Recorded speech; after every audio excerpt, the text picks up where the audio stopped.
আপুনি বাৰু কাৰোবাৰ কথা শুনি বা কিবা কথাত মুড অফ কৰি দিনটো একেবাৰে বৰবাদ কৰি দিছে নেকি? যদি দিছে, বহুত ডাঙৰ ভুল কৰাৰ লগতে আপুনি বাৰু কি হেৰুৱাইছে জানেনে? ধৰি লওক আপোনাৰ হাতত 86,400 ৰুপিজ আছে। তাৰ পৰাই যদি চোৰে 10 টকা বা 100 টকা এটা চুৰ কৰি লৈ যায়, বাকী টকাখিনি আপুনি পেলাই দিব জানো? কেতিয়াও নিদিয়ে। ঠিক সেইদৰে আমি প্ৰত্যেকেই গম পাওঁ এক দিনত 24 আৱাৰ্ছ হয়, কিন্তু ছেকেণ্ড হিচাপে যদি চাবলৈ যোৱা যায় 86,400 ছেকেণ্ড আছে। সেয়েহে আমি কাৰোবাৰ কথা শুনি বা কিবা কথাত মুড অফ কৰি বাকী থকা সময়খিনি বৰবাদ কৰাৰ প্ৰয়োজন নাই।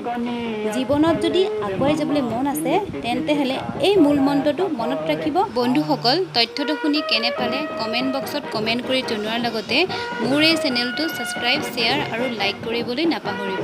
এইবাৰ আপোনালোকলৈ আগবঢ়াই অনা শব্দটো হৈছে জুলুকা। জুলুকাৰ শব্দ অৰ্থ হৈছে বিমৰ্ষ বা বেজাৰত তলমূৰকৈ থকা। ভিডিঅ'টো চোৱাৰ কাৰণে বিশেষ ধন্যবাদ। আকৌ লগ পোৱাৰ প্ৰতিশ্ৰুতিৰে জয় আই অসম।